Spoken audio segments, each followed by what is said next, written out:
Hi, I'm Alice and I'm in Unit 8.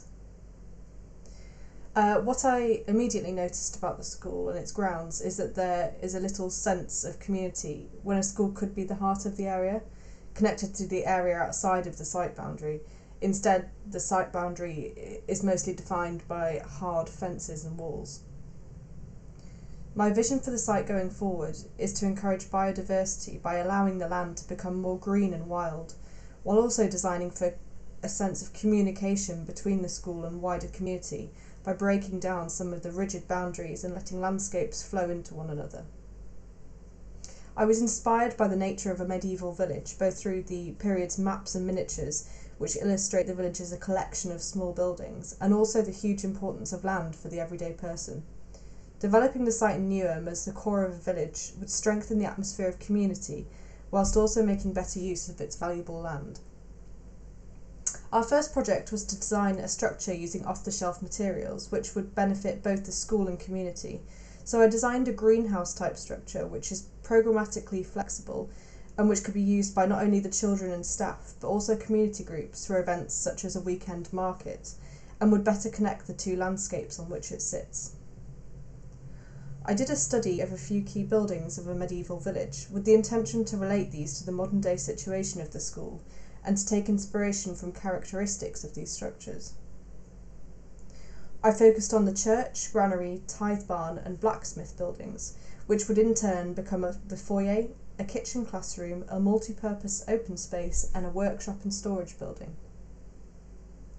Taking inspiration from the planning of Shaker villages with their collection of buildings with specific purposes, and then the interesting intermediate spaces creating by orthogonal forms seen in this painting by Malevich, I explored the idea of designing individual domestic scale buildings on the site. Through massing tests, I discovered how the placement of these buildings could create another set of external rooms through positioning corners closely or at ends with each other, enhancing the appearance of the site as a village and relating set of green spaces. Corners have become an exciting part of the project, with the journey around them becoming quite maze-like.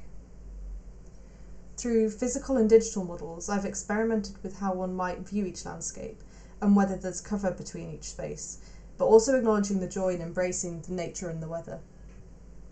The resulting layout is as follows, with the foyer inspired by the idea of a church as a congregation space sitting in the centre of the site. Other buildings which form more intimate spaces lie to the rear of the southern set of existing buildings, including the barn, kitchen classroom and workshop spaces. In all spaces, I've designed buildings which regularly have aspect onto the natural landscape outside in order to have a constant reminder of the beauty of nature and to benefit the children with their experience of education, partly for mental and physical well-being and also to provide them with practical skills which otherwise might only be learned in the countryside.